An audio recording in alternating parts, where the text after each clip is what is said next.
Natalie Palleros is a woman of resilience, intellect, and unwavering compassion.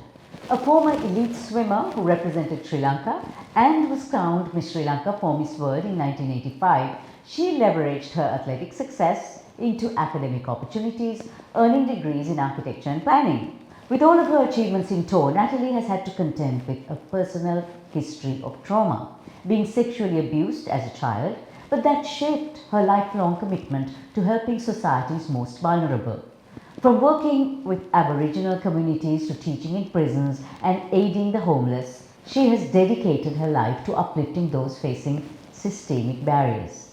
In Sri Lanka on vacation, she popped into the studio to share her work, her learnings, and her revelations. How did your experience of childhood sexual abuse shape your perspective on life and also influence your work today? I've never asked the question why, right? Because there's no answer that can address the cruelty and the depravity of that. Somewhere in my subconscious, I think I always was telling myself that I wasn't going to be a product of circumstances.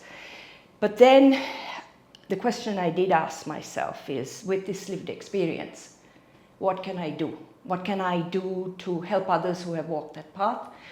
And what can I do to try and stop that? What captivated you most about them?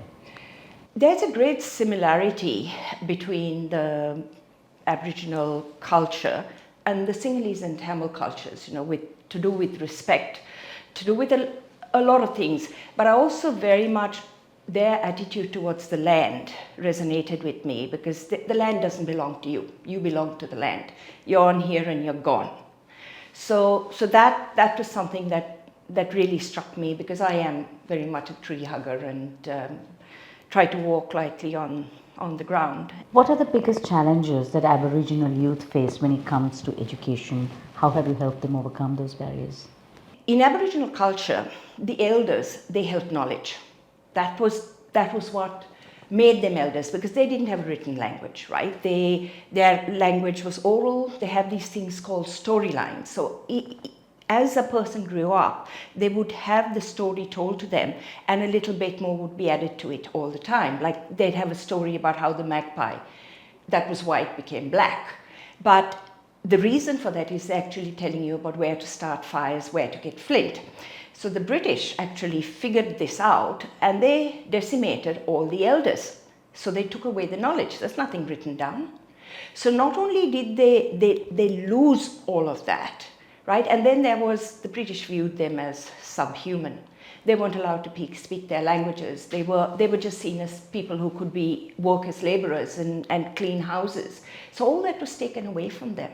They no longer have a culture of education. So, I tell them these stories, and I do so with permission from having worked with the elders.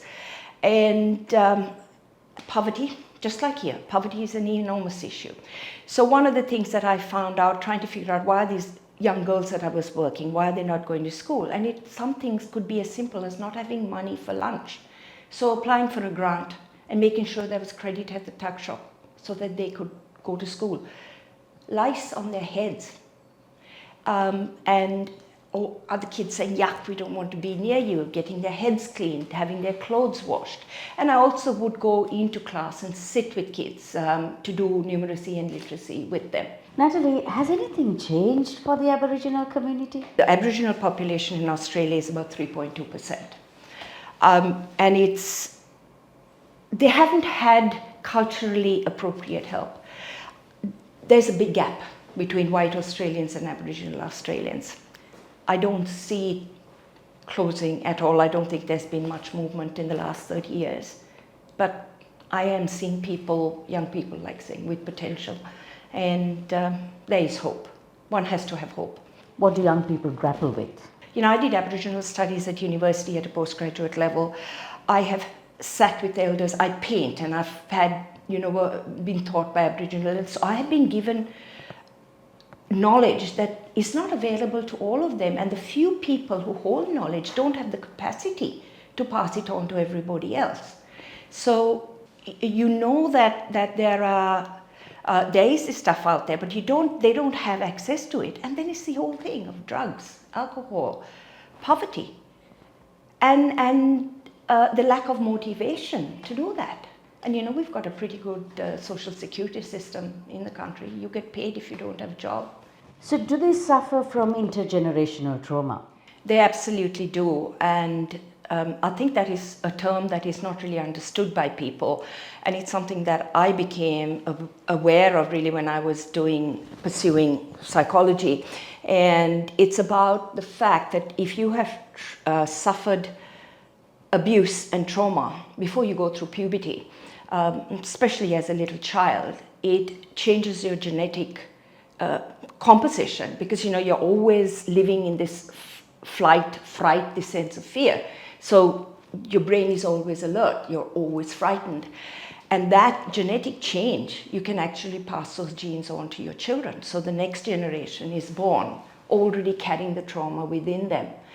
And and you can see it happening generation after generation after generation, and it's going to be quite a bit of journey before people are okay. But the fact that there is that understanding now, and this awareness of trauma and dealing with people in a trauma-informed manner, I think that's the beginning of help, and change.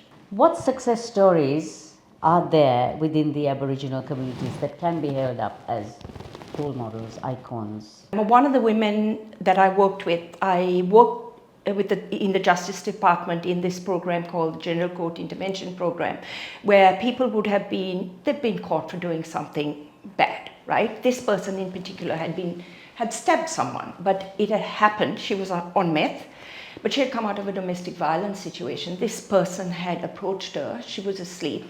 She had a pair of scissors. She stuck it in him. So I worked with her for 12 weeks. We have money to work with them for 12 weeks. They go into counseling, drugs and alcohol counseling. We try and sit down and look at what kind of work can you do? What do you like? And, do resumes. She was able to get off the hard drugs. And she got herself a job. It was a simple job. It was a cleaning job. You work with 70 people and maybe only 2 people are going to make it. But you have to take the small wins. Natalie, you've been embraced by Aboriginal elders. You've participated in their ceremonies. You work with them very closely. What has that experience taught you about cultural healing, about community resilience? They've survived 60,000 years. That's the oldest living culture on this earth. I don't know what it is. I don't know how they survive. They draw on each other and they draw on the land. And there must be something inherently strong in them. Thank you so much. Been very insightful, a learning experience for me too. Don't forget, Kaleidoscope is on YouTube, Facebook, Instagram and LinkedIn. Remember to subscribe, follow and like us for more.